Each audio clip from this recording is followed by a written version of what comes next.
The enemy of my enemy. I didn't like this level. You're supposed to stealthily sneak through this whole thing because there's two different sides fighting. Oh, veteran difficulty for nextgenwalkthroughs.com, by the way. But I don't know. It encourages you to just let these people fight, but they see you really easily, even when you're not like getting attention, and you're forced to kill a lot of them. And it ends up being easier just to try to sprint through it, and not. And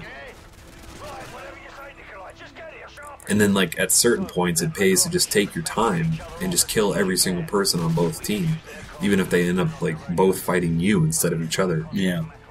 So, I don't know. In concept, it would have been cool, but I couldn't find a way through this easily. So was it hard, or it just didn't play like you thought it should? It didn't play at all like I thought it should. And then, like, if you play it like the way you think it should, then it's going to be very, very hard. You have to kill a lot of people. Just kind of follow the path that I've been following. This is what I found to be the path of least resistance. And after about this point in the game, you can kind of take your time, or at this point in the level, you can take your time and kill everybody that comes by. There's most of the guys for the rest of the level are in very set areas.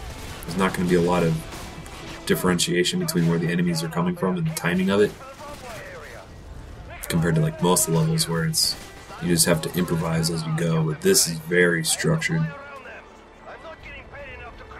Now who's fighting each other? The Russians and the Americans. And you are a Brit? A Brit. And at this point, the Americans are the bad people in the game. The bad guys. Which I don't buy for a second. I mean, obviously, Americans are infallible. I mean, obviously. Obviously. Look at me. Look at you. You just repeat everything I say? Look at me. Well, you're fucking worthless, but you're not an American. Oh, I'm more American than you. At least I was born in in America? Yeah, I wasn't born in a state. Damn it, you're right. You out-American me.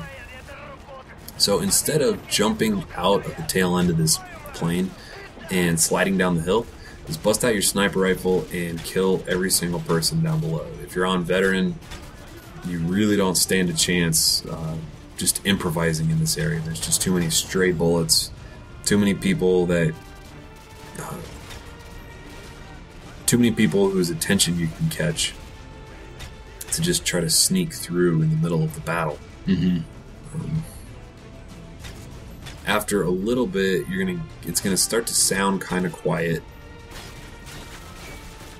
and then you're gonna jump down and slide, and there's gonna be 2 or 3 guys to your left, which is the way you need to go, that are just gonna spawn, like on that area over there to the left of that plane, like right behind the tail of that large plane that's kind of crashed.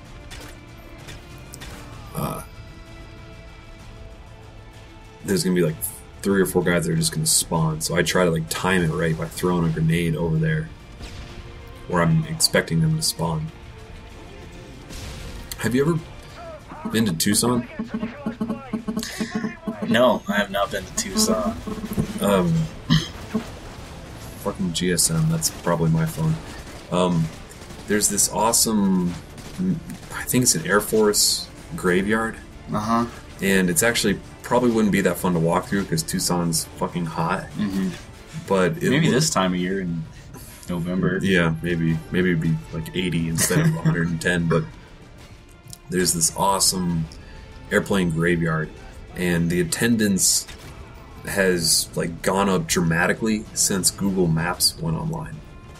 And it looks awesome from Google Maps because it's just hundreds and hundreds of planes, military style, like organization of how the planes are. They're just like in perfect wingtip to wingtip organization, like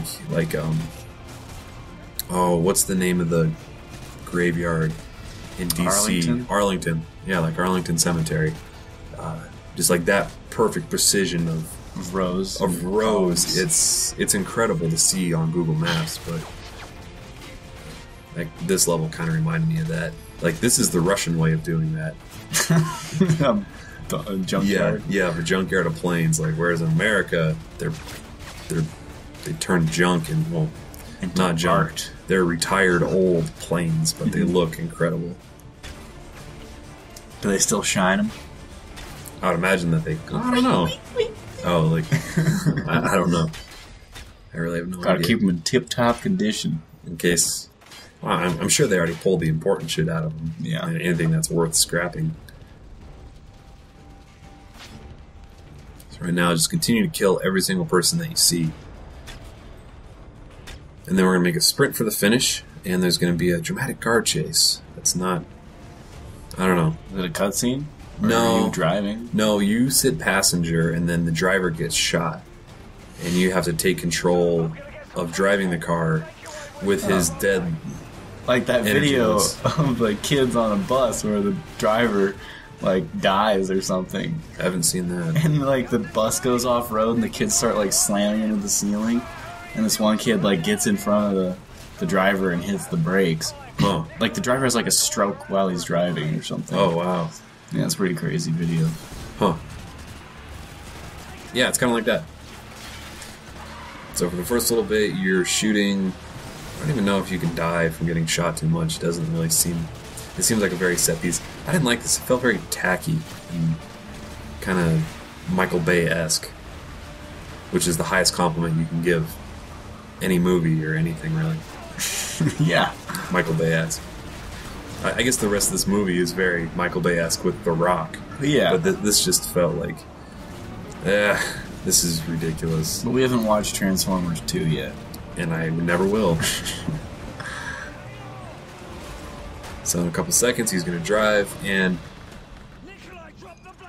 it feels like it's really hard to control the driving from the passenger seat, as you might imagine. But it feels like the game takes over a lot of control of the steering wheel when you get close to this. So I don't really think you can fail at this point. I think it kind of magnets you to it. And that's the level.